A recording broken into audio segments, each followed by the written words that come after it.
Now in its 10th year, this is GabNet. Talk like you've never heard it before.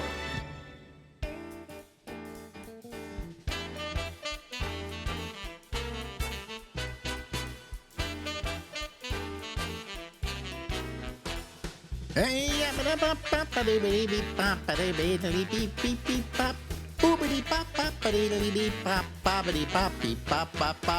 guess who this is? Live from Harlem in New York City.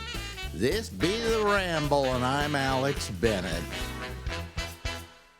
Now, the gentleman there is very special in my life. You have fired me how many times? At least twice. At least twice. And yet we still talk to each other, and we're still friends, and I like him a lot. Well, the feeling's mutual. And I think a lot has to do with the fact that I owned up to the fact that I made a really big mistake. Yeah. And I'm not ashamed to admit it.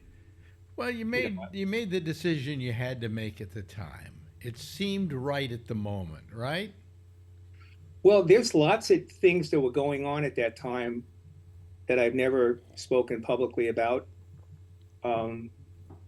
As you get older, we're just talking about how we're both aging. Yeah. I look at it like I'm growing up and I'm trying to understand myself, and I look back and I say, boy, I can't believe I did that, or I can't believe I did this, or what an idiot I was, or whatever the scenario is.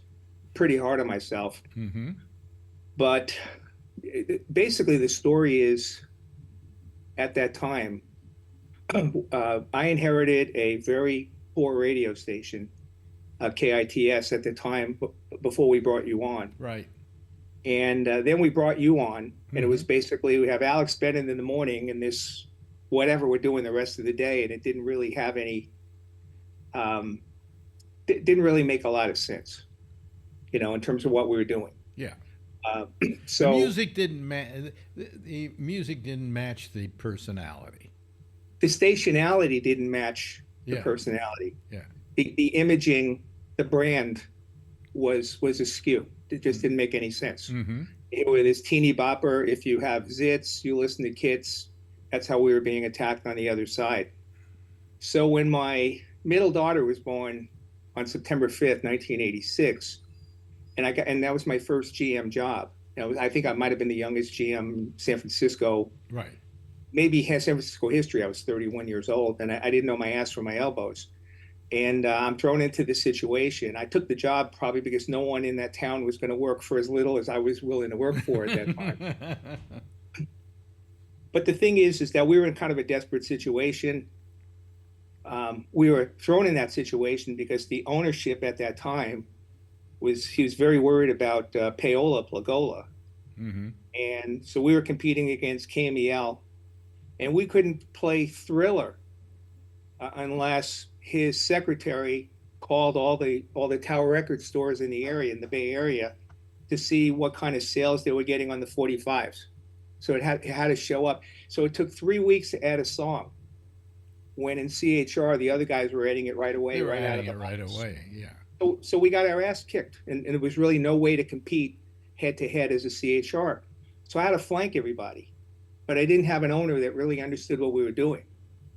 Had an owner who didn't understand what you were doing, because No. unless we would have gotten that sweetheart deal from the other company to pay 40 or 60% of your salary. What you did with me was what they do with football teams and baseball teams and so on. You were saying you would take. They didn't want me, okay, and you would take over my contract for what you were going to pay for 60% of it, or what was the deal on that? I think I was paying 60% and they were paying 40%. But they didn't like that deal. They wanted 50-50. Well, And you said you would give them 50-50 until I beat the ratings or equaled the ratings that I had at their station. yeah, but you did that in 3 weeks. And I did that in 3 weeks. And they had pretty to much. keep paying me Yeah, 50% for the next Right. year and a half But- or something. But to get back to this thing, like, no matter what people think of me, or what you think of me, or what I've done in my career, I mean, I've always prided myself on being honest, forthright, being a stand-up person. Like I said, admitting when I've made mistakes on a lot of different things. Honesty was a big part of that. Integrity is a big part of that, and I Yeah. talk about that all the time. Yeah. Yet here I am finding myself changing a format without the owner's permission. You snuck it past him. I snuck it past them, and at that time it was like if Philadelphia calls, don't put them on hold. I don't want them to hear what we're doing. They wouldn't have understood it. What he told me to do was, I said to him, "We're going to make some changes on the air," and he said, "Well, make some incy beansy tiny changes where the listener doesn't even know what you're doing." Well, that's not really making a change. We really had to hit people over the head. We come out the station that dares to be different, and we're going to be milk toast isn't really going to work. So the issue was I was hiding this, and it really went against my core principles, and it bothered me, and it wore on me. And while everybody in that building was having a great time, because I really think I created an atmosphere where everybody could be who they are, and we were wild and crazy and kind of classic, and you set the tone in the morning for what you were doing. It bothered me. It really bothered me, and eventually it wore me out because everyone was having a great time except one person in that building, and that person was me. Oh, jeez. But I've never expressed that, and I think Yeah. that's where I kind of got to a point where, until his son, Joe Field's son, took over, no one was really going to understand what we're trying to do. I mean, I would talk to them about marketing, and they would send me a billboard from Philadelphia or a TV spot from Philadelphia that had very little to do what we were really actually trying to do. So, again, I think that was a major cause of my burnout. And I think I at the end of the day, I didn't make great decisions at the end, and I kind of left on my own to kind of start something else and go into bigger and better things, which eventually happened, but not right away. Yeah, but at the time you got rid of me, then you were in the middle of all this angst. I was, Yeah. yeah, I was, and the thing is, what's interesting was, look, and I take responsibility for it. But there were a lot of people in that building who came to me even that morning and said, "Yeah, you're doing the right thing. You're doing the right thing." And then after it happened and it exploded negatively, it was like, "Oh, that asshole! I can't believe he made a decision like that." That kind of stuff. But that's life, and that's where it goes. And Yeah. that was the hand I dealt myself. And it took me a while to come back. Basically, you were keeping from the people in Philadelphia the fact that you had changed the entire format of the radio station. Yes. Yeah. Yeah. The funny thing was, the morning that happened, the Arbitron rep, Arbitron was the rating service at the time, a guy named Marvin Korab, calls the owner of the company and congratulates him on the format change. So remember this incy teensy little. But I heard that at one point that the listener should know about. At one point, he finally came to the station, He heard did. it, and said, "Well, it's working. So what can I do?" What happened was he came and he was staying at the Fairmont, and I picked him up in the car and I drove him. We were kind of silent. I didn't turn the radio on, and and I dropped him off so he could drop his bags off, and then we're going to go to dinner. And he goes up to his room, and I turn the radio on, and here's Steve Masters broadcasting live from some club in Palo Alto, and the song is "Oh oh oh, feels so good. Oh oh oh, feels so good." And I'm saying to myself, "Oh my God, if he goes up to the room, turns the radio on, I'm not going to be long for the world." And he came down, and he looked me in the eye, and he basically said, "Well, you went too far." And then the lesson you learn is the next one who speaks loses. So I shut my mouth. Yeah. And then he said, "I'm not saying you did the wrong thing." Okay. Yeah. But still, again, I have integrity, and I talk about that all the time. That's something I protect with my life. And here I am lying through my ass. Yeah. And because I kind of felt I had to do that. And if I didn't do that, there wouldn't be Live 105. It wouldn't have been this thing that we created. Yeah. Again, It became a very successful radio station. a very successful, iconic brand Uh-huh. that's still an iconic brand because they had changed the name. It's kind of like Coca-Cola changing their name to become Jolt Cola. Yeah. They have a successful brand, and then they changed the name to Alt 105.3, and then they changed the format and they called it Dave FM. I have no idea why they called it Dave FM, but they called it Dave FM. And the ratings plummeted. And then they brought back Live 105 in a broom closet, okay, because it's all on a computer. And the ratings went through the roof because they brought back the iconic brand. Yeah, but yet the brand they brought back they did not bring back Live 105. They just brought back the name.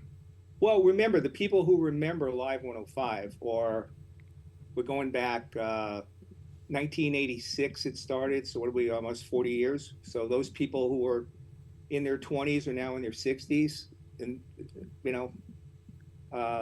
so I think that some new discovery from some young people who might have heard about this great brand, got in the mix, and they're certainly doing better, But my suggestions were that they didn't go far enough, that they should have called you up and brought you back for a week. You could have broadcast from New York, or bring back Big Rick Stewart, Steve Masters, some of the iconic people who were on that station. Instead, they didn't bring back any of those people as guest hosts. Well, that would cost money, to go do that.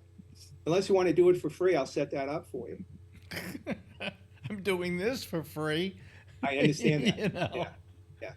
Yeah. But I'm happy that the people who started the station and were associated with the brand got some recognition for the fact that it was iconic and it is legendary, and bringing it back just sparked some increased interest in the radio station. Yeah. Because the people who we worked with at that time were outstanding people. They were great. That whole staff was unbelievable. As a matter of fact, when I left, and I handpicked my successor who came in, Pat. Mm-hmm. Okay, what did he do for the next 5 years? He didn't change a thing. He brought me back, actually. Well, he brought you back, and he was a hero for that. But he kept every seller. Freddie Abner was there for over 30 years. He kept the marketing people with Gabby. Well, his whole feeling when he brought me back was, let's get the gang back together. Right. And so he made sure that all the people that were there were the people that were there prior to whatever nonsense went on. They called it pirate radio at one point, and No, we no. All we did was we mimicked the slogan of pirate radio. Radio, that was it. Something, Renegades of the Airwaves. We had a billboard. I think that's all we basically said. Yeah. To do that, but that was it. But again, he was smart to keep those people because those people were great. They loved what they were doing. As I said, everyone in that building was having a great time except one person. Yeah. That was me. Yeah. Because I was ill-ridden by what I did. Now, should I have been? Well, once he came out and he heard what you were doing, and he said, "Well, it's working, and you better be glad it is." Then you should have had a certain amount of relief. No, because I'm supposed to call him up and tell him, Alex wants interview this person or that person, and then the other thing you have to understand is you were having a great time on the show in the morning. Mm-hmm. You had all the comics it's the best on time I ever had. Everybody else, right? And then when you guys left, I had to go clean up the mess with the Chinese for Affirmative Action, GLAD, Macy's, Carl's Jr. I mean, all the clients who. Yeah, we did have a few. We had a few problems. Had a few problems, right? The Carl's Jr. thing was the best, though. They canceled. Yeah. They canceled because they had gotten like 500 letters or something. And then when you went out and hired a detective, a private detective. I'm trying to remember who it was. He was very famous. Well, you call him Sam Spade, but I forgot his name. But I don't but he remember was like one of the most well-known detectives in the Bay Area. In fact, they had done some TV series about him or something. But anyway, he went and checked and he figured it out. It was one guy sending all these letters. Yeah. And you said to me something that was kind of interesting. You called me in and you said, we're having trouble with Carl's Jr., and I'm sick of it. Go after them. And you unleashed me on Carl's Jr. And so I went on the air and told this whole story about how they canceled their advertising because blah, blah, blah, blah, blah. And eventually, the local guy who owned all the Carl's Jr. franchises in the Bay Area, called up Carl, whoever, who owns the company. Don Karcher, I think it was. Why did you cancel? You're ruining my business. Right. And they caved. They absolutely caved. And they came back. And that was wonderful. That was a win for us. And Macy's did the same thing. You said, I just want you to know that Macy's does not want listeners of Alex Bennett Show shopping in their stores. So don't shop there anymore. Don't shop at Carl's Jr. There's a lesson there, actually. And I think that this is really before the internet, before things got really crazy with tweets and all the negative social media vibes and everything else. We did it the old-fashioned way. I remember we asked people to send us letters, and I'm carrying bags of mail and throwing it on buyers' desks saying, look at all the support we have, in terms of being able to do it that way. But I learned a valuable lesson, and I think that the lesson was really true to my beliefs. Again, it's just be true and honest and just tell people what's going on. And by the way, you don't allow an advertiser to dictate your programming, because if you do, they will do. That goes back to those people trying to stop you from promoting the famous comic. Yeah. That came into our station to protest. Sam Kinison. Yeah. Promoting a Sam Kinison concert in San Francisco. And they stormed in my office, which was the toughest day I've ever had at radio. This is a great story, though. It was GLAAD. Right. And they came in and they started playing excerpts of Kinison's act, which if you play an excerpt, you're going to have problems. But if you listen to what went on before that excerpt and after that excerpt, it then puts it in context and the whole thing changes. Well, there were about 9 or 10 people representing the community. It was like the Women's Morality Committee had shown up. I get you. But what they did do was, for my benefit, so I'd understand what they were trying to say. And they did make their point, and I respected their point. Yeah. There was a lot of gay bashing going on in town, and this, that, and the other.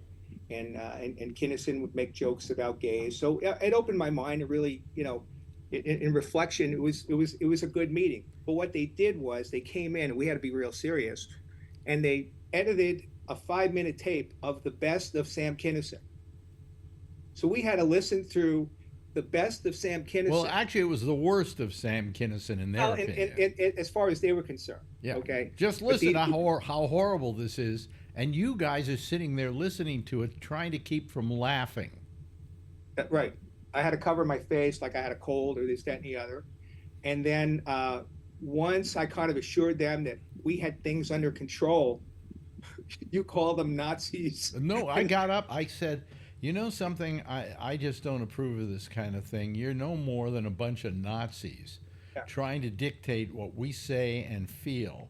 And quite frankly, I'm sick of this. And I got up and I left and I slammed the door.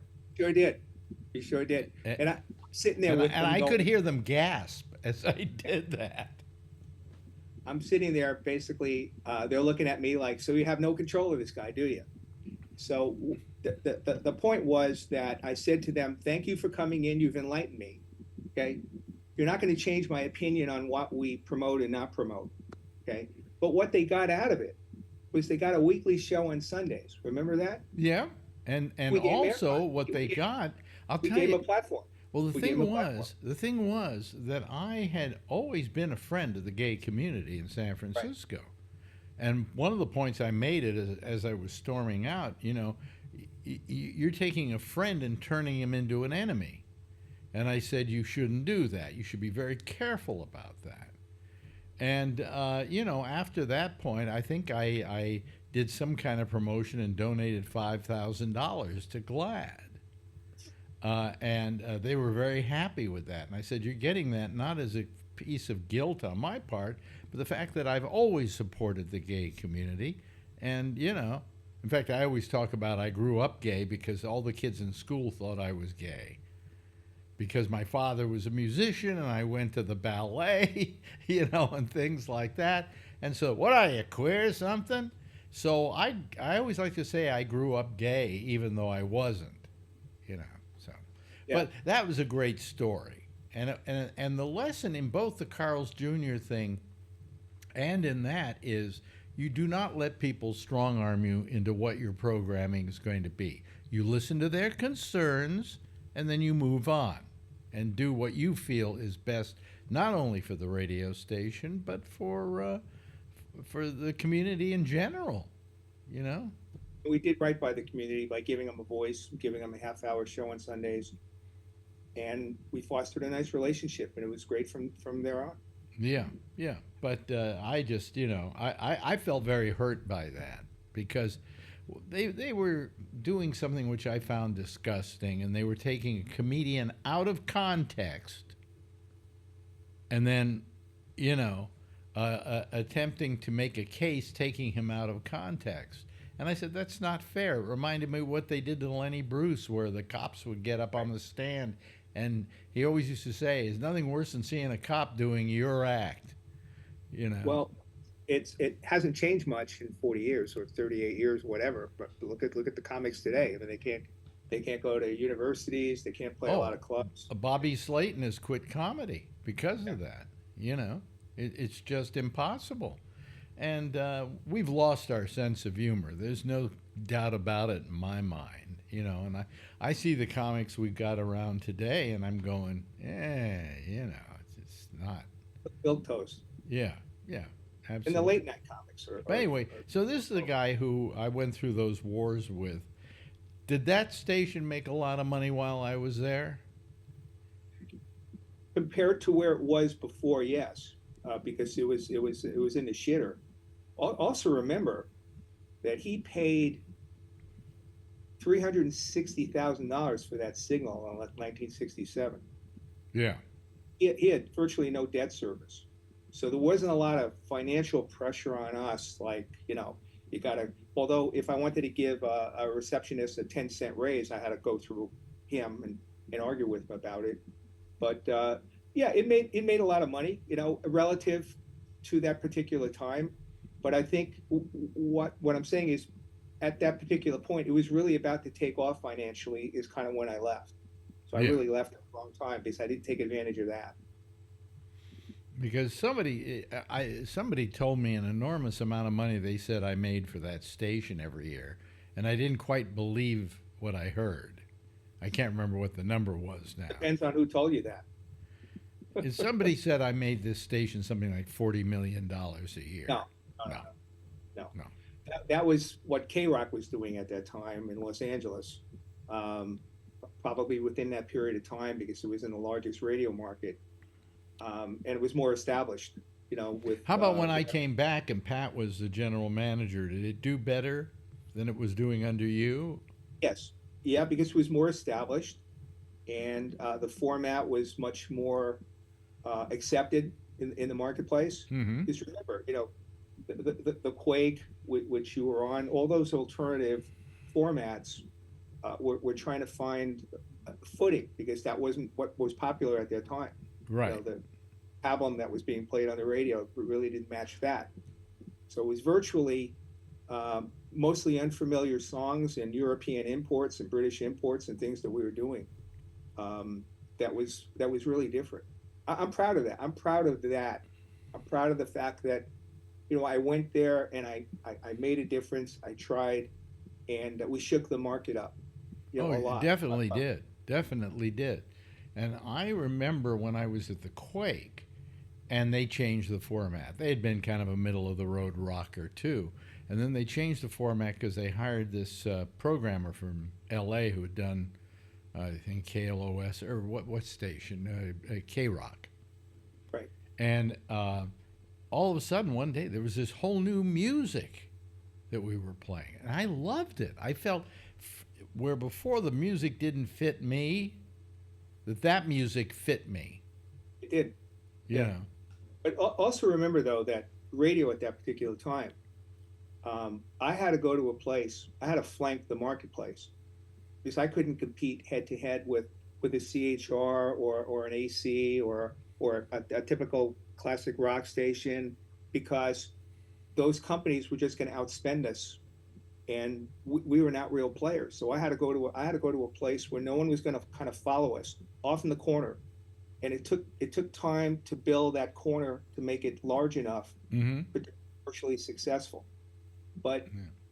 but your first instinct, so if you have a good signal at 105.3, it's basically go mainstream, go AC, go with the broadest possible audience so you can make the most amount of money. We couldn't do that because we already Okay. got our ass hit. Hey, listen, we've run out of time here, but why don't we stop at this point and we'll do maybe another little half hour here that we'll play at another time so that we can continue this story, which is a very complicated story about how radio stations work. Thank you very much. I appreciate it. And we'll do another one in a couple of minutes here, but that'll play in about a week or so. Good to see you. Thank you. Okay, bye-bye. That's Ed Cramp. Now in its 10th year, this is GabNet. Talk like you've never heard it before. Oh yeah, thank you. That is a interview that I ran a long time ago, and I figured I'd run it again tonight because I'm lazy and I haven't done any new interviews. So, call it what you will. I'm lazy. All right. But I really enjoyed that interview, and it looks like we got a lot of audience listening to it too. So apparently. Let me just adjust myself here. Sounds like I'm moving my pants around, but no, I'm just fixing that up. Anyway, I just love Ed Cramp, and I should call him again and do another thing with him. But anyway, I thought I'd do that tonight and replay it because a lot of you haven't heard it in the past, and it gives you an insight into the radio business. Okay? All right, let's see here. Let me bring in these people who are waiting. There's Charlie Wallace. There's Brian Neary. Hi, Brian? Again? No. Something's wrong. Well, the other way. There you go. See? No, I had to reset it. I don't know why. Yeah. I had it the right way. Yeah, anyway. And Brian Sigmund is here. We haven't seen him in a while. And Charlie and Kevin's coming in. And Alan's here too. So hello, Alan.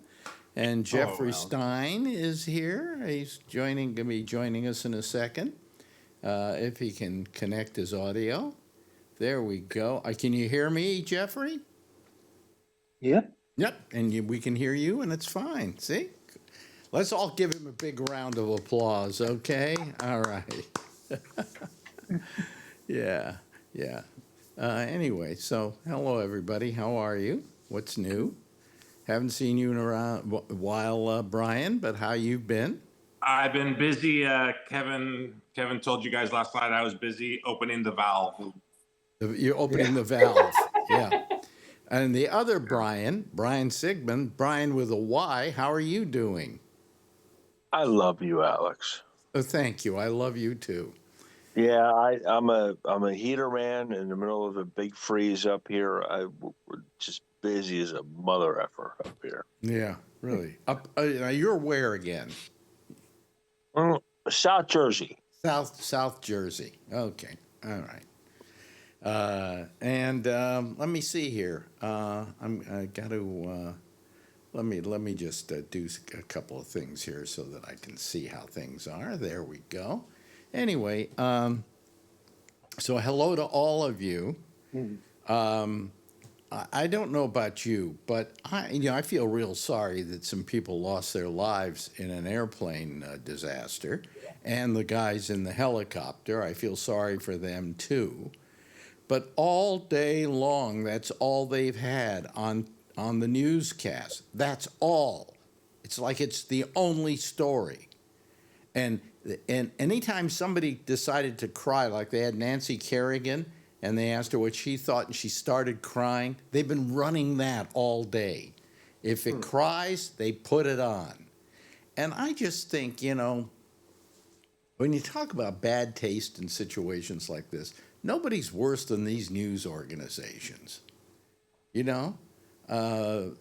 Everybody today was complaining about Donald Trump holding a press conference, and they have a reason to yell at him for it, in which he said how sorry he was for the people that, let's all say a prayer for the people who died and blah, blah, blah, blah, blah. But if it wasn't for Obama and Biden, you wouldn't have DEI, and DEI is what caused the problem. If I didn't do this, it wouldn't have happened. If I didn't do that. Yeah.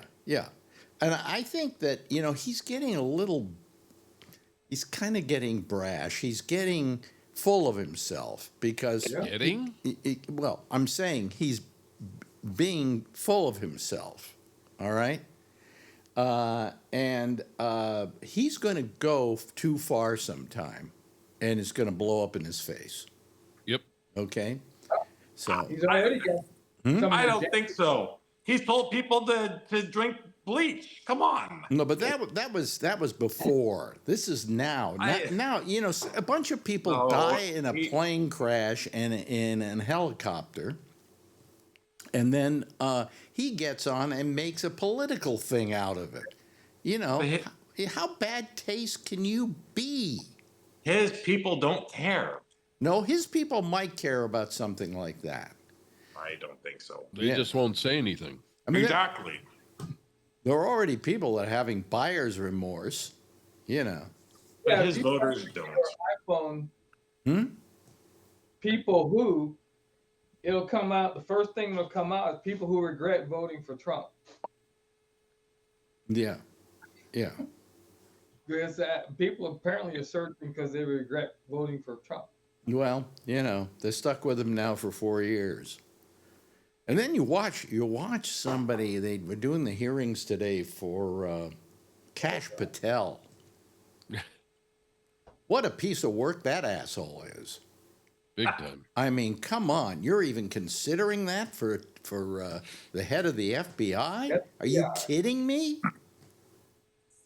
I almost wish we had J. Edgar Hoover back. Kennedy was just as bad. They keep showing all the stuff that he was making money off of unvaccinated kids. And they say, oh, wait, now that you're for vaccinations, are you going to take that stuff off your websites or whatever? And he says, oh, I have no control over that stuff they sell. Oh, jeez. What an idiot. Well, I think it was when Bernie Sanders brought up the onesies. Yeah. Unvaxxed, something. It said unvaxxed. No problem, or no vax, no problem. No or something. vax, no problem. Yeah. This is, I think he did all these people because he wanted to just put the worst possible people you could have in those positions.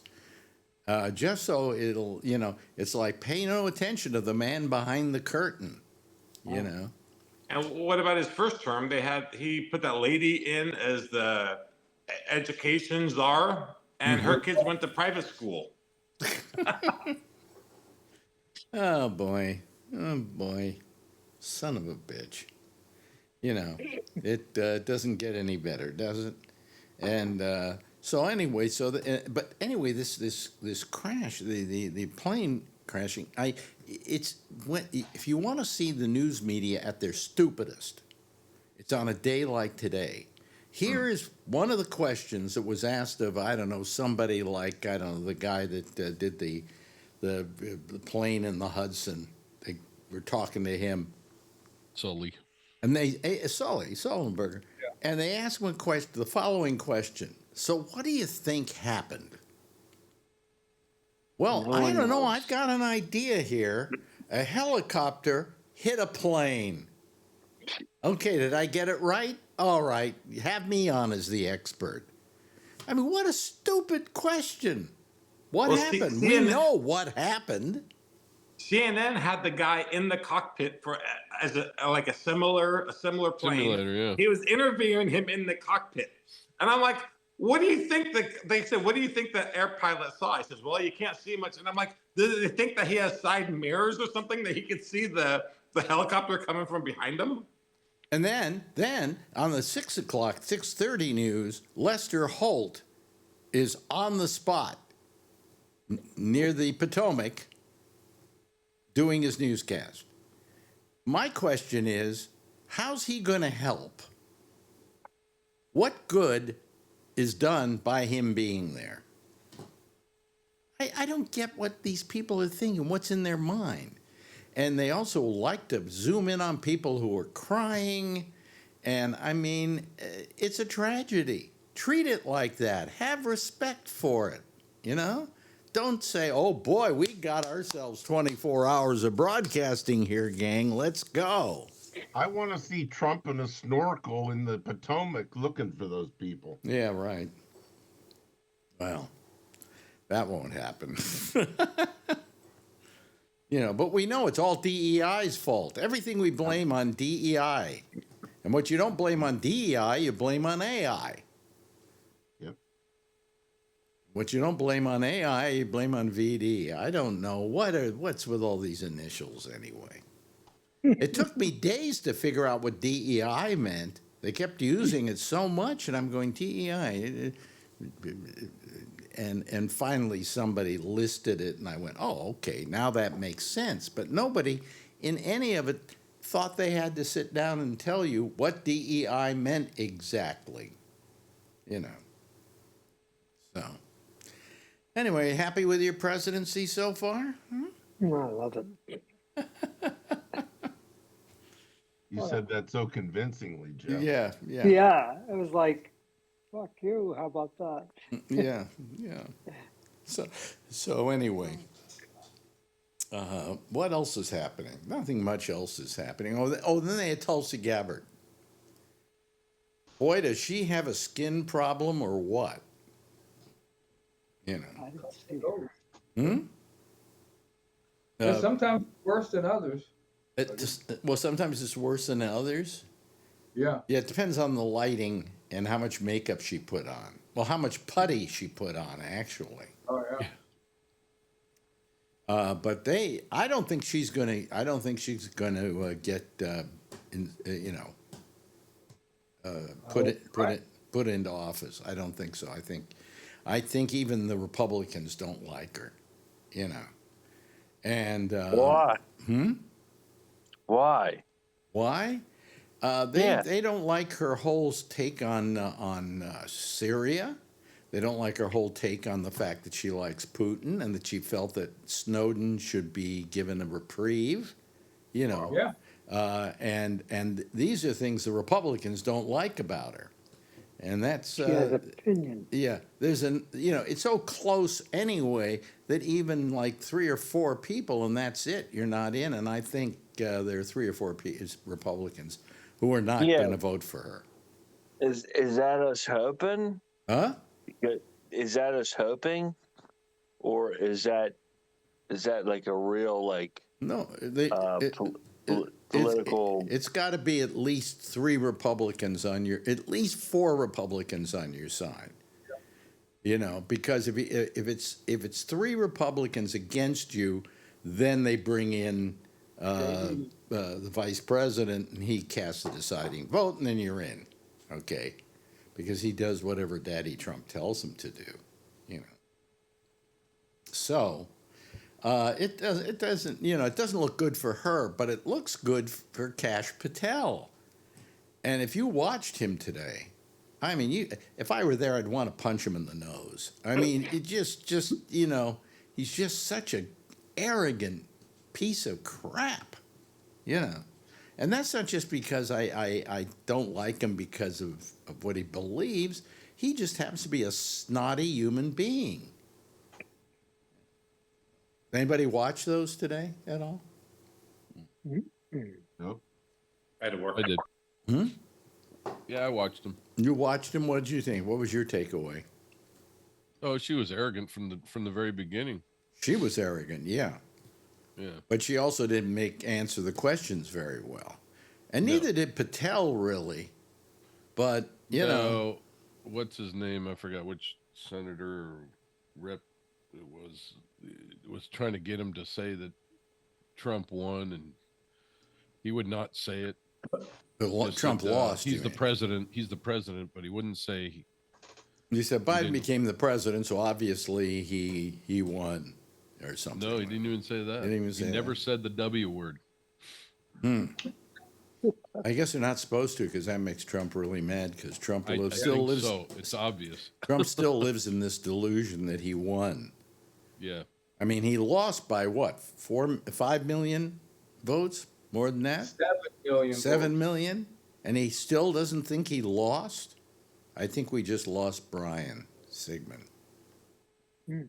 I think he's you look tired, Brian. What are you talking about? He's rather stoned or drunk. Yeah, he's either stoned or drunk, one or the other. Yeah. Well, you know. Now we have to figure out which. Follow the finger. Yeah. Well, you were a cop. You can give him the sobriety test. Anyway. There you go. Supposed to be like this. So I don't know what to talk about tonight. Anybody have anything? Well, I can tell you, I'm in a different state. You're in a different state? Yeah. Well, you're in Florida, right? I'm back in Florida. Yeah. You're back in Florida. Yeah, you were there the other day too.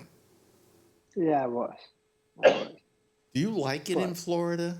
I mean, yes. Right now, it's really nice. Really? Yes.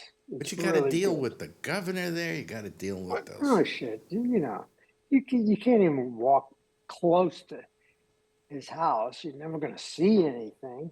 There's a whole bunch of cops on the street all over the place. Wait, are you near his house? Not really, but it's, I don't know, probably about half an hour. You could drive by it. Mm-hmm. Yeah. But, you know, he probably takes the same airport where I fly in. He flies in and out. And he said he's going to live there. Really? And not only that, he's going to run the country over there. So. I mean, Alex, what older Jew doesn't like Florida?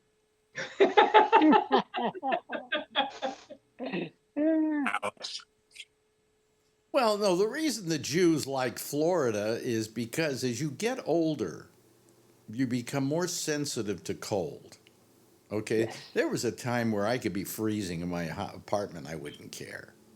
Now, in the middle of the night, I'm going, it's freezing in here. He isn't turning on the heat, And so that's why Jews move to Florida, because they go there for the winter. I thought it was for the pay no sales tax, and the state tax is gone in Florida. There's no state. No, there is a state tax there. Okay. There's not a tax on real estate. I don't think is what the no tax is. Okay, I think we lost Brian. Well, we rent this place, so we don't own it. We don't own this place. Right, but what I'm saying is that if you owned the place, you wouldn't have to pay taxes on it. But that's just for starters, Yeah. But there is a state tax. I mean, you go into a grocery store, you pay tax, right? I guess. Oh, you don't go into the grocery store. Your wife does, right? Yeah. I go in with her, and I just. Somebody's got whatever the hell she tells me to do. That's all. Yeah. Just. Yeah. It's interesting, but I got to tell you, the place where I am, I'm on the 8th floor. Mm-hmm. I can look out and watch all the boats going out by. Nice stuff. Yeah. And all these people who are here are from different countries, different states that come in here and stay here for a while. So, am I Yeah, still on? Yeah. yeah. I haven't wanted to go down to Florida. That has not sounded like a great idea to Oh, me. you loved Miami when you were on the air. Oh yeah, yeah. I really enjoyed it down there. It was just this state has no personality. Absolutely. You're correct. There's no personality. California in various parts of California got personality, but I have a friend of mine that lives in Miami, and I was there in the summer. Let me tell you, I would have rather been there in the rain, but actually, it was almost like there was so much humidity. And but we had a good time. There was a lot of good food in Miami, and Yeah. I smoked cigars. There, on every corner is a cigar store. It's it was good. well, they have what's the crab down there? The Blue crab. no, it isn't the blue crab. It's it was a crab where they cut off its leg. Break it off. They And it grows back. and then it grows back, and so you eat those claws all the time. They keep replenishing themselves. But if I were a goddamn crab, that would not really make me very happy. Like I'm going, hey, look at this, look at this. Isn't that what are you doing? What are you? Wait, you just cut off one of my claws. Oh well, I'm not going to worry about it. It'll grow back. And so slowly it grows back, and then he goes, I got both of my claws back, and then he goes, what's happening? Wait a minute, don't do that. It's a terrible thing to do to those crabs. But they don't kill them. They don't kill them. They just keep them around, and they just keep growing their claws back and keep growing their claws back. But they're kind of used to just walking in a circle most of the time, though. Because get it Stone down. crab is what you're thinking. Stone crab, that's it. You know what? You know what was terrible about stone crab for me is I would go in, you buy them, they give you like a whole bucket full of them, right? And then you would eat them. And what happened was the juice from the stone crabs made my fingers sting. Really? Yeah, yeah. Wow. Well, I have a tendency to bite my fingers, right? I used to. And so they were kind of, when the juice could get into them, it really hurt. So I didn't eat stone crab anymore. I felt it was stone crab trying to get even with me somehow. You could probably wear a glove, a rubber glove, and eat the stone crab that way, huh? Well, where did you get rubber gloves in those days? Well, I don't know. I always know where. I wasn't around in the 50s. I don't know. I always know where to get rubber gloves now. When the doctor says, go into that room and wait for me, since he's taking forever, I take a whole bunch of rubber gloves with me. It's been a thing of mine for a long time. What size do you wear? Large? Huh? What size do you wear? I can do the mediums. Yeah, I can do the mediums. I don't do the large. I only take about, I don't know, two pairs at a time, And that'll teach him for keeping me in this room all by myself. With there are no magazines in those rooms either, so it really gets boring. That's what a cell phone's for, isn't it? And that's what a cell phone's for. Well, that's what I do now, But in the old days, you just sat in there and waited, And you hear him walking down the hallway, and you kind of waiting for him to come to the door, and then finally they knock beforehand, like, what am I doing? And they're jerking off while he's not there, Probably. Stealing gloves. You're stealing gloves. I'm stealing gloves, right. But he's warning me with the knock, so what have you. So, what was I saying? Let me see here. What else was there happening? Let me go look at Drudge. Then I'll get an idea of what we can. I listened to last night's show on the drive-in this morning, and I just let you guys know that your prostate conversation. I never hear you guys speak over each other just to talk about get in your finger, put up your butt, and all that stuff. You guys were interrupting each other like nonstop. 3 people talking at a time. It was like the topic of the year or something. I don't know. Yeah. Well, it's the only time you can really talk about a finger up your butt and it's scientific. You know. So. I think you enjoy it. No. I told you I had a doctor once who said that to me. Every time I go into him, no matter what was wrong with me, I could have like a splinter on my finger and he'd still stick his finger up my ass. And finally I said, why is it no matter what I come into you for, you always wind up sticking your finger up my ass? He says, admit it, you like it. No, he didn't say that. Yes, he did. I said, not really. And that was your dentist?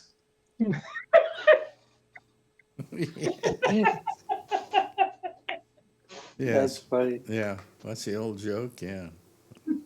Oh yeah, I predicted your hormone joke. Oh, the hormone joke. Yeah, hormone, and I'm like driving in, and I go, here goes Alex, here he goes. Well, you know, you've listened to me long enough that you know that joke, and you know I'm going to say it. Exactly. In case the rest of you didn't hear it last night, how many heard it? The hormone joke. Last night? Yeah. I was falling asleep. Yeah.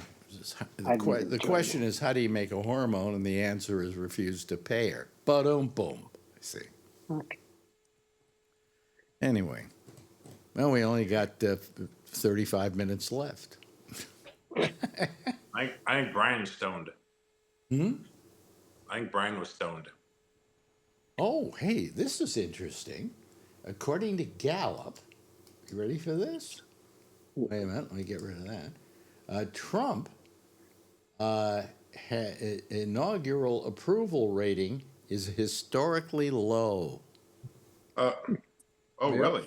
Yeah. Go figure. At 47%, President Donald Trump's job approval rating for his second term is similar to the inaugural 45% reading during his first term, again placing him below other elected presidents. Because when they're first elected, everybody kind of goes, hey, yeah, we got a new president. We love him. We love him. We love him.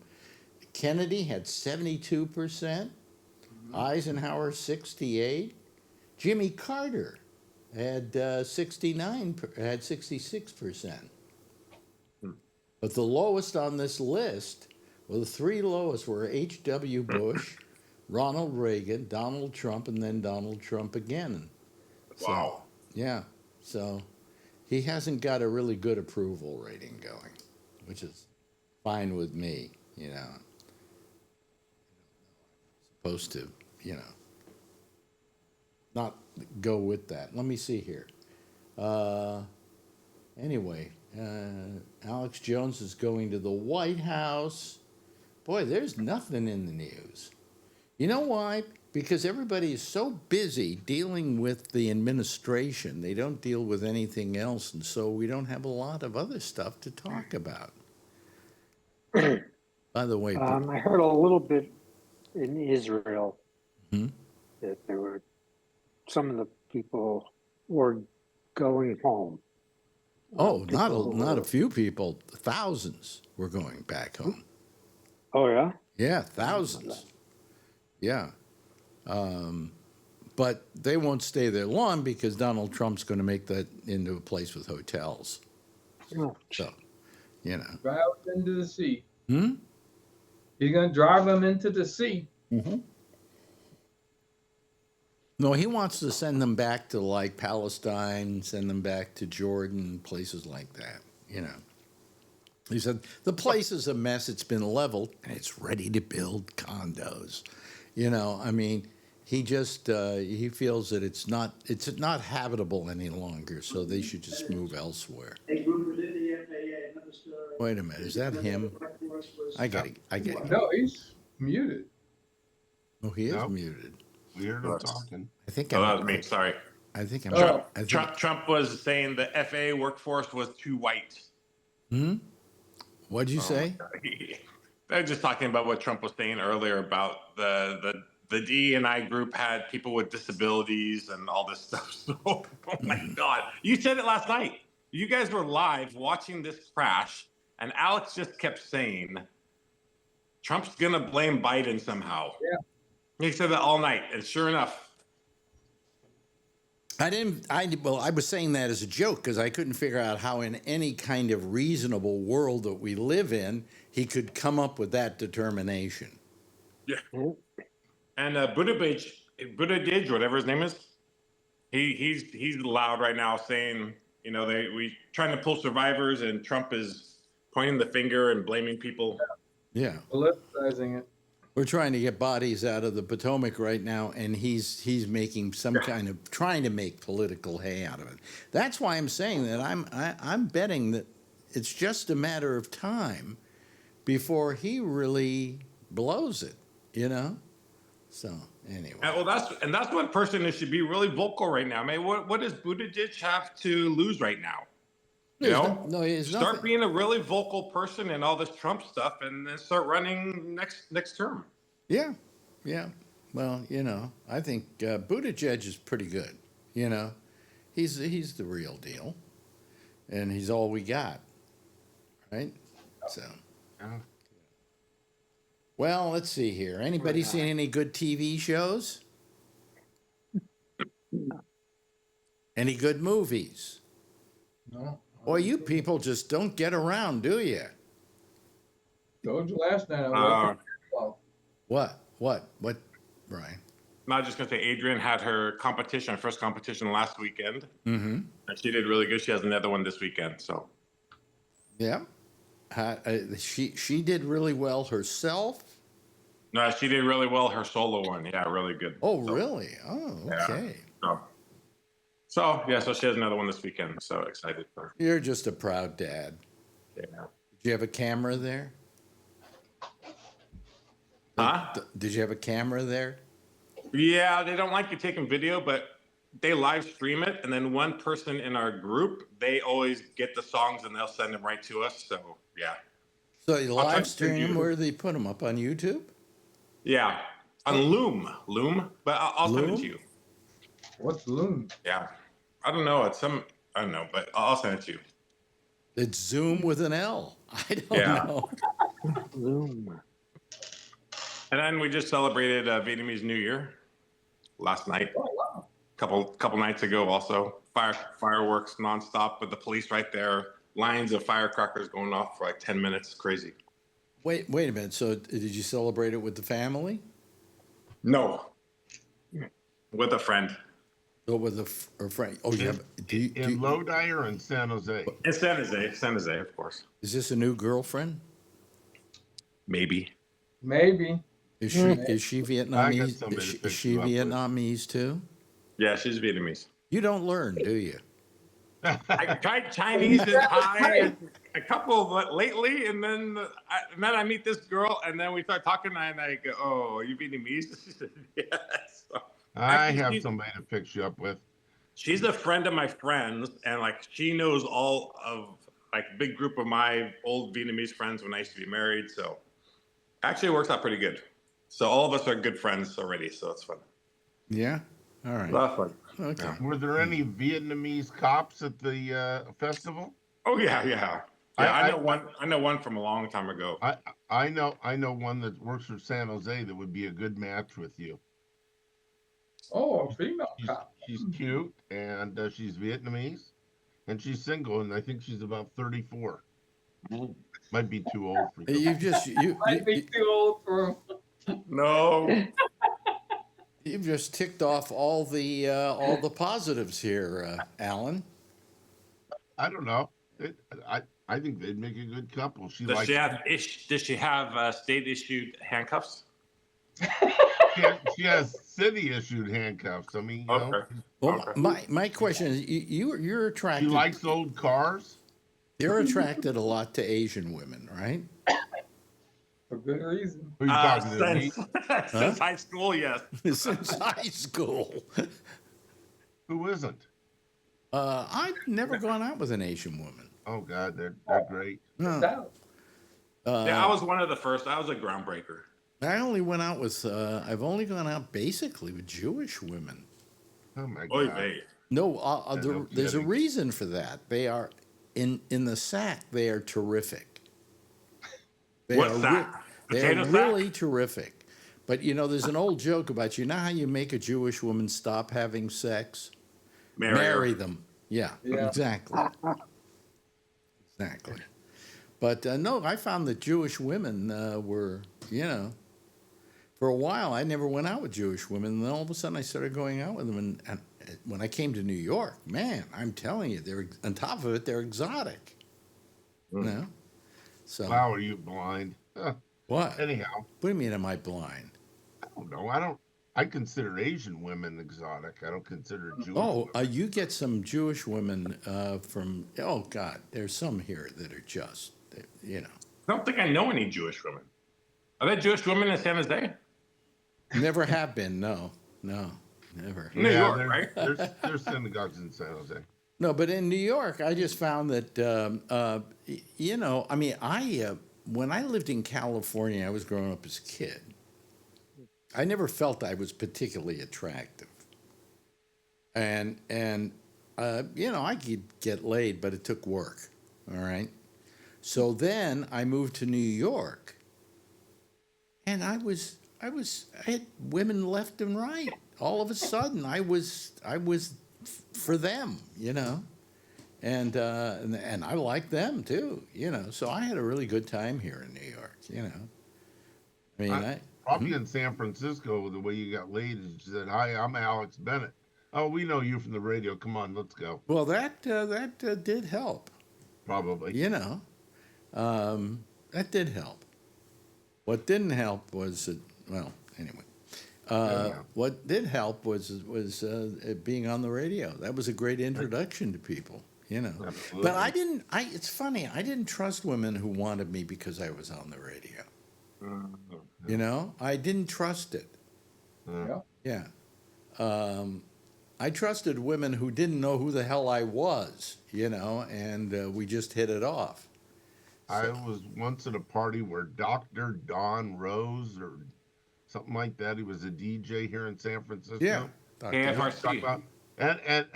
And we were talking about getting laid in San Francisco or something like that. And he says, all I do is tell the women who I am and they want to go to bed with me. Yeah, I found well, I'm trying to think, did that do it for me, or was it a hindrance? I found the uniform worked for these girls. They were attracted to the uniform. Once I got out of the uniform, they wanted to kick me out of the room. You mean they liked being a cop? Yes. Yeah. It made them feel safe. It made them feel safe? Sure. Guy has a gun and a baton and they feel safe? Yeah, well, when I'm off duty, we can go to places in San Francisco and Oakland and stuff where they may not feel safe, but they would feel safer. Although if I have a gun, 15 other people around us have guns too. Yes, right. But anyhow. So anyway, being on the radio helped a lot, Sure. In fact, I said if I wasn't on the radio, I never would have gotten laid. So There you are. That's what Don Rose said. I don't know if was that his real name or not. I don't know. I really don't know. I met him at a party once and we were talking and I Well, said, my God, if Don Rose could get laid being a disc jockey, as mediocre as Don Rose was, then hell. He had like you, he had a big name in San Francisco, so. He did have a big name in San Francisco, yeah. KFRC 610, right? Yeah. Yeah. I think that's correct. People ask me if I ever met him. I don't think I ever met Don Rose. He was before you, right? Yeah, but he was also while I was there as well. But he was kind of losing his. Yeah. I think it was in the mid 80s that I met him somewhere. I'm trying to think back, which is when he would have been popular. Yeah, I think the early 80s he was popular. I remember listening to him all the time, and Yeah, well, I was I got to San Francisco in the 80s. Well, I was born there, but I mean, I got on the radio there in the 80s. I think the first station I ever listened to when I was 15 or 16 was KFRC. That's where he was. KFRC. Right, right. Yeah, and that was Dr. Don. Yeah. I Yeah. tell you, what always used to get me was there was a guy named Gene Nelson, and he was Ugh. on KSFO. Yep. And I got to tell you, guy was mediocre. I mean, really mediocre, super mediocre. If he had a calling, it was that he was more mediocre than anybody else. Okay. So I'm out of work. I get fired by, I can't remember who. I think it was Live 105. And I'm lying there in bed, and all of a sudden, I had my clock radio tuned to turn on at like 6 in the morning, because that's when I had to go to work, or 5 in the morning. And I had forgot to change it when I wasn't working. So one morning it goes off, and on the radio is Gene Nelson. And I'm listening to this guy, and I'm lying there in a half stupor, and I'm thinking to myself, I go, how does this work? He's got a job, but I'm not working. And He I've was always a talk show host for a while, wasn't he? No. He was a Oh. morning disc jockey, but he did all the all the crappy stuff that mediocre morning disc jockeys do. Like, it's time for the horrible scopes now, ladies and gentlemen. There's nothing I hate more than mediocre radio people. I remember Don Rose used to do that. Remember, he used to do the weather. He used to say San Rafael. He used to say all the cities really funny. Well, here was one for Don Rose, Sacratomato. Sacratomato, yes. Right. Oh, man, that's funny, isn't it? Huh? Sacratomato, my God. Speaking of helicopters going into the Potomac, there was a gal that was a newscaster, I think in San Francisco, or a DJ. Oh, she was a newscaster. And I knew her quite well. Jane Dornacher. I knew her quite well. She was a comedian. Did she die or survive in the helicopter? She was a stand-up comic. Right. And she moved to New York. We were in a video together, a music video together. Wow. And she went to New York, and she became this was, I think, in the afternoons. She went to work at WNBC radio, and she was the helicopter commute woman, or whatever those were, for Howard Stern. Oh, well, I didn't know. And she went down in the Hudson. Wow. When I heard about the accident last night, the helicopter, it immediately went back to the helicopter that she was in. Was she? Somebody survived it. The pilot or her? Or yeah, she didn't. She didn't. They had pictures of whatever bridge crosses it there. People stopping their car and diving off the bridge into the water to help try and save people. Yeah. Yeah. I knew Jane kind of briefly. I mean, we did that video together, and I don't know if she ever did my show. And she was in a movie. She was in The Right Stuff. She played a nurse, the nurse in The Right Stuff. And the Tom Cruise movie? No, the Right Stuff. It's about the astronauts. Apollo 13. I know. No, it isn't about Apollo 13. It's about Gemini, I think. It's about the space program. The beginning of the space program. And she played a nurse who I think gives them all kinds of tests and things like that. But Jane was, she had a pretty good little career going for her, and it was a shame when she died. The helicopter stalled or something like that, right? Something like that, yeah. It didn't collide with anything, if I remember right. Collided with the river. Well, yeah, but I mean, and in a lot of cases, if a helicopter goes down and there's nothing in the way of the rotors, they just land rather lightly. But what happens usually, like with Bill Graham, the concert promoter, he died coming back from a concert. It was raining, and they hit a power pole, power grid. Oh, yeah, that's great. And it killed him immediately. You know, a helicopter comes down and there is nothing in its way, it just lands lightly because the rotors keep going. You know, just and Called auto rotation. yeah, they go down. You know, but if they hit the water or they hit a pole or they hit any number of things, you're in trouble.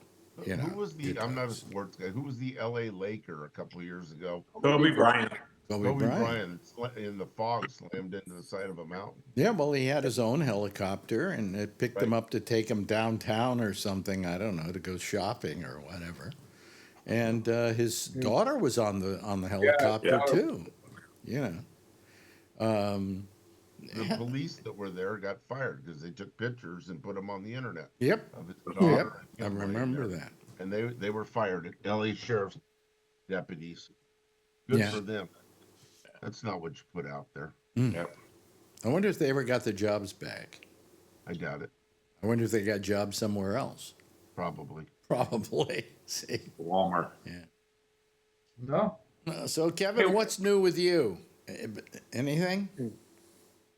Who, me? No, nothing. You're the only Kevin I know here. I wasn't sure if you said my name or not. Yeah, nothing new. Nope, nothing going in. Okay. What's wrong with RFK? Brain damage? Yeah, what's wrong with him? Is there something wrong with him? Everything. I know mentally, yes, but I mean his speech and everything is no. I don't know what. Syndrome. It's like he fell down while he had a stick in his mouth or something. You know. I don't know, but all I know is when I was watching the hearings yesterday, I found him very hard to listen to. Yes, You know, I laughed when took, you said that. it took too much work for me to understand him. Yes. Maybe he ate a lot of paint chips when he was a kid with lead. I have no idea where that came from. There's some kind of esophageal disease that does. I can't remember what it's called though. Huh. It's in your esophagus or something. Makes your larynx go wacky. Really? Yeah, like Alex says, I tried watching him, listening to him yesterday when they're talking with the onesies, and oh my God, I had to turn it off. Yeah, could you imagine him in a press conference like what Trump does? 15, He's got 3-4 spat hours long. Phony. Yeah. Well, you know, Yeah, it'd be hard. And as I said last night, you know, having what's her name sitting behind him, I felt I was watching Curb Your Enthusiasm. Yeah. You know. Yeah, I like her. I don't. Cheryl Hines, I do too. But you know, how can you like her? She likes RFK Jr. I know. Right? You know. Who don't you like that's a female, Charlie? Gotta be a Sarah short list. Palin. Gotta be a short list. Sarah. Oh, name any Republican woman. Okay. Okay. Christy Noem, Sarah Christy No- Palin, Sarah Palin, Christy Noem, No. what's her name? Boebert. Boebert. Oh yeah, I mean. Marjorie Trash Can Yeah, Green. yeah, but Yeah. you know, with Lauren Boebert, you know, you get Handy in the theater. You know, how can you not like her? She was probably going down on the guy, and they turned it around to smoking weed or something. No, she was on. Giving him a hand job. She was giving him. She a was hand upright. job. Yeah. Okay. Yeah, she was giving him a hand job. Well, Didn't they get thrown out for smoking in the theater? no, they didn't. They asked them to stop. Right. And they wouldn't, and she wouldn't. Wasn't she using a vape or something like that? Yeah, Oh. yeah, yeah. But The anyway, guys probably know. Don't stop. I'm about ready to get off. yeah, yeah. Well, anyway. Otherwise, let me think here for a second. I'm trying to think of what else was happening in the news that I was interested in. Really nothing. Marjorie watches the news a lot. I can't put up with it. Oh, it's Trump, Trump, Trump, Trump, Trump, Trump, Trump, Trump, Trump. You know, he's dominating the news cycle again.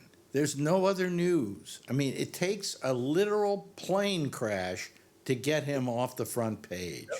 and he's mad about that, I'm sure. Yeah, and that's why he says something like he said today. You know, he inserted himself into that news item. Okay. Yes. He wants to be in charge Yeah. of Well, everything. yeah. Is he living at the White House now? I guess he is. Yeah.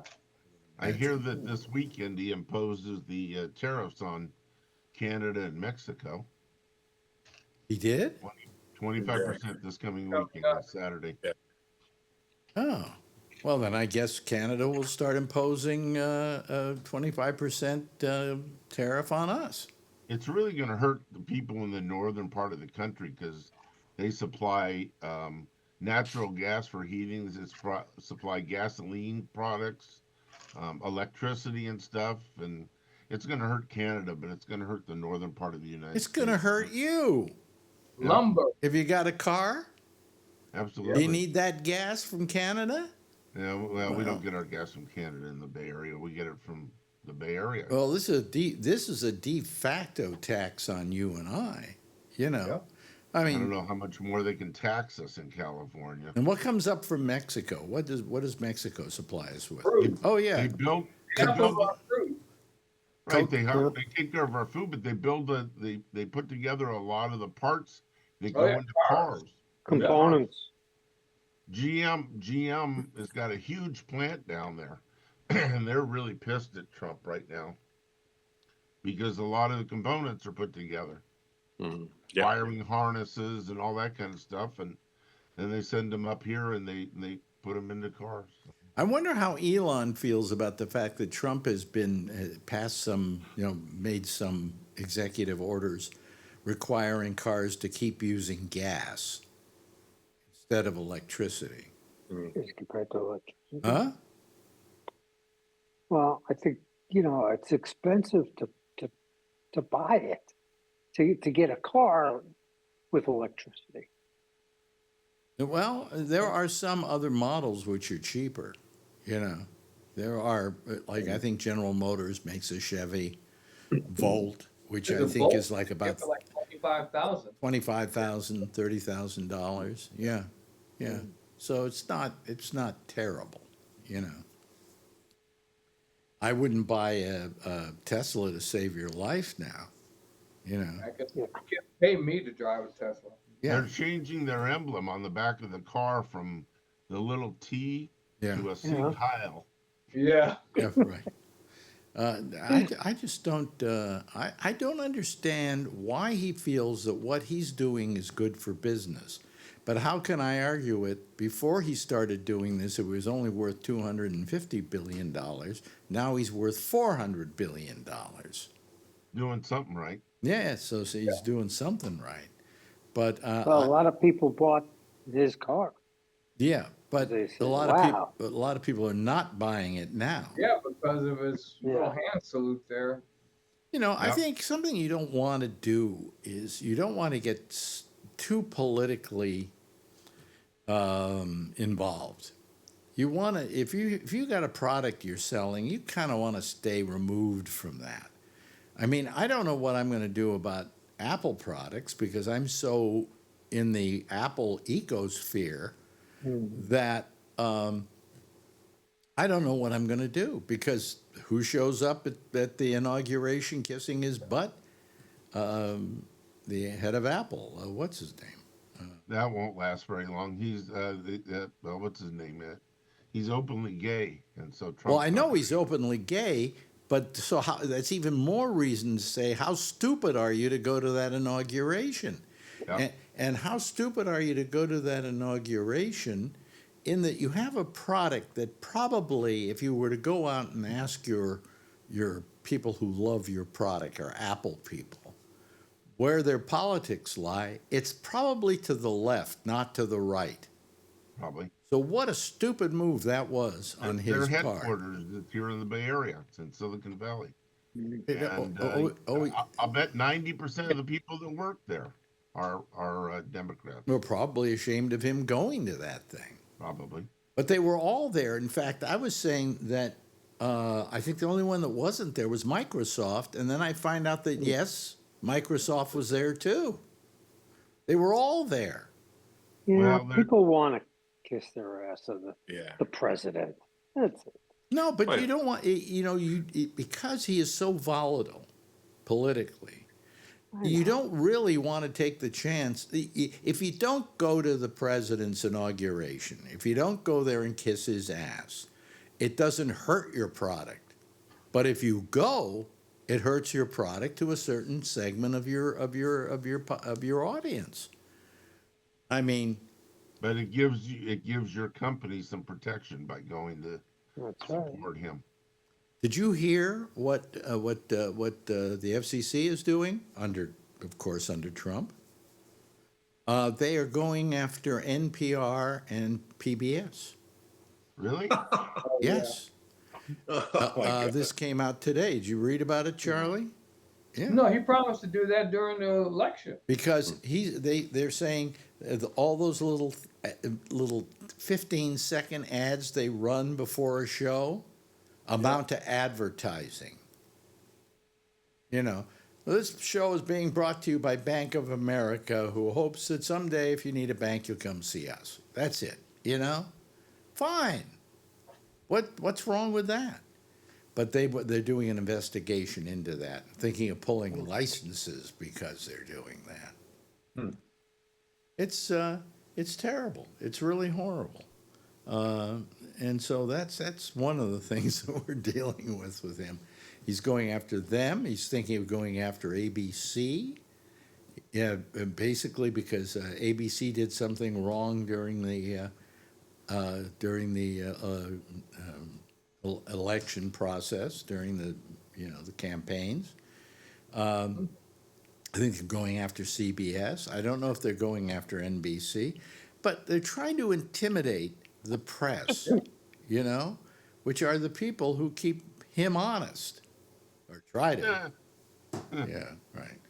Nobody's going to keep him honest, but he doesn't like anybody that disagrees with him. He doesn't want any opposition out there. No, sure doesn't. Neither did Hitler. Hitler, right? Yeah, Hitler started right. that, right? Neither did Mussolini. But he really admires strong-willed leaders, even though he doesn't have the ability to be one, because he's a complete pussy, Hey, he's always trying to act tough. Oh, yeah, you know what I want to do? I want to punch that guy in the nose. Yeah, well, don't let that guy get near you, okay? He's always braggadocious, and what am I going to say? None of this is going to help, okay? It's only going to be a catharsis, and quite frankly, it's not even a catharsis for me anymore. Makes me want to throw up. So anyway, are you waiting? I guess two of these people here are waiting around for Amy, who's next. Yep. Yeah. And if the theme was playing, we might be able to get to it. What do you mean you might be able to get to it? Oh, okay. I don't Well, go. My clock says it's time for the theme to be playing. No, not yet. Not yet. I'll start it early. How's that? Okay. Here we go. Okay, that's it.